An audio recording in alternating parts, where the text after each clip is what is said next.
राजस्थान के रण में जोधपुर का मुकाबला भी रोचक है। जोधपुर में भी काउंटिंग शुरू होने वाली है। आइए आपको हमारे संवाददाता से बातचीत कराते हैं। जोधपुर संवाददाता दयाल सिंह सांखला हमारे साथ फोनलाइन पर मौजूद है। दयाल, क्या कुछ तैयारियां जोधपुर में काउंटिंग को लेकर?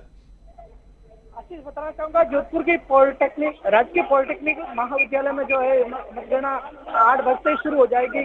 जोधपुर के जो जिला निर्वाचन अधिकारी है गौरव अग्रवाल, वो मौके पर पहुंच गए हैं और उन्होंने अपनी जो देखरेख में जो पूरी व्यवस्था की थी उसको फिर से एक बार जांचा है और कुछ ही समय बाद जो है मतगणना शुरू होगी, जिसमें सीधा मुकाबला केंद्रीय जल शक्ति मंत्री गजेंद्र सिंह शेखावत और कांग्रेस के प्रत्याशी करण सिंह उचियारा के साथ होने वाला है। साथ ही बताना चाहूंगा कि जोधपुर में जो इस बार है कुल 15 प्रत्याशियों ने चुनाव लड़ा है, जिसका गणना कुछ ही देर में शुरू होगी। गौरव जी बिल्कुल दयाल, सुरक्षा के क्या इंतजाम किए गए हैं जोधपुर में? इसी पर बताना चाहूंगा कि जोधपुर में जो सुरक्षा के इंतजाम तीन लेयर के साथ किए गए हैं। सबसे पहले आरएससी की जो है बटालियन को लगाया गया है, जो आने वाले सभी लोगों का आई कार्ड चेक करेगी। उसके बाद पुलिस और उसके बाद सीआरपी के जवानों को भी तैनात किया गया है।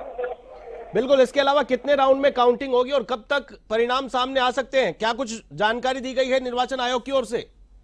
देखिए, बताना चाहूंगा निर्वाचन आयोग की ओर से जो जानकारी दी गई है उसमें फलोदी जो है वहाँ के 19 राउंड है, वहीं शेरगढ़ की बात करें तो 21 राउंड है और जोधपुर शहर के सबसे कम यानी कि राजस्थान से सबसे कम जो है जोधपुर शहर के 13 राउंड होंगे, वहीं लूनी के 24 राउंड सबसे अधिक है एवं पोकरण के 22 राउंड जो है। जोधपुर लोकसभा में कुल 8 विधानसभा है, जिसमें एक जैसलमेर जिले की पोकरण भी शामिल है।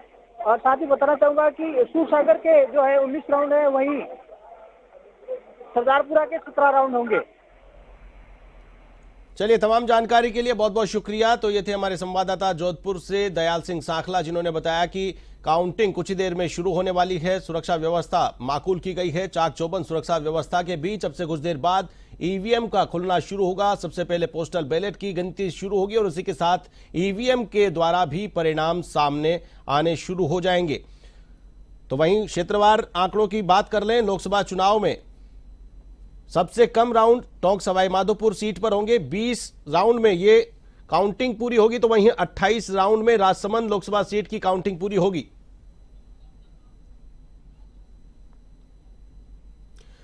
राजसमंद का रुख कर लेते हैं। राजसमंद से हमारे संवाददाता गौतम शर्मा फोनलाइन पर मौजूद है। गौतम, क्या कुछ तैयारियां काउंटिंग को लेकर? अब से कुछ ही देर बाद काउंटिंग शुरू होने वाली है।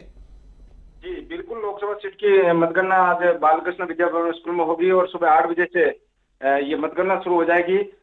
इसमें भाजपा प्रत्याशी महिमा कुमारी, कांग्रेस प्रत्याशी दामोदर गुजर और निर्दलीय धर्म सिंह रावत सहित जो 10 प्रत्याशी है उनके भाग्य का फैसला होगा। और 8 विधानसभा की जो कुल 2135 ईवीएम की गणना है वो आज सुबह 8 बजे से शुरू हो जाएगी और 9 बजे रुझान आना शुरू हो जाएगा और करीब दोपहर 2 बजे तक स्थिति क्लियर हो जाएगी। जी आशीष। बिल्कुल गौतम, सबसे अंत में राजस्थान की 25 सीटों में सबसे ज्यादा राउंड राजसमंद सीट पर है। 28 राउंड की काउंटिंग होगी राजसमंद में, तो इंतजार करना होगा। सबसे अंत में नतीजा राजसमंद का आएगा। जी बिल्कुल, ये बताना चाहता हूँ कि ब्यावर जो नादवारा है उसकी 24 राउंड होगी। कुंभलगढ़ में राजसमंद के 35, जैतारण में 26 और ढेगड़ा भीम के 27 और मेड़ता के 28 राउंड में मतगणना होगी। क्योंकि यहाँ लोकसभा क्षेत्र में करीब 20,60,000 और 942 मतदाताओं ने मतों का प्रयोग किया है। तमाम जानकारी के लिए बहुत बहुत शुक्रिया। तो ये थे हमारे संवाददाता राजसमंद से, जिन्होंने बताया कि कुछ देर में काउंटिंग शुरू होगी।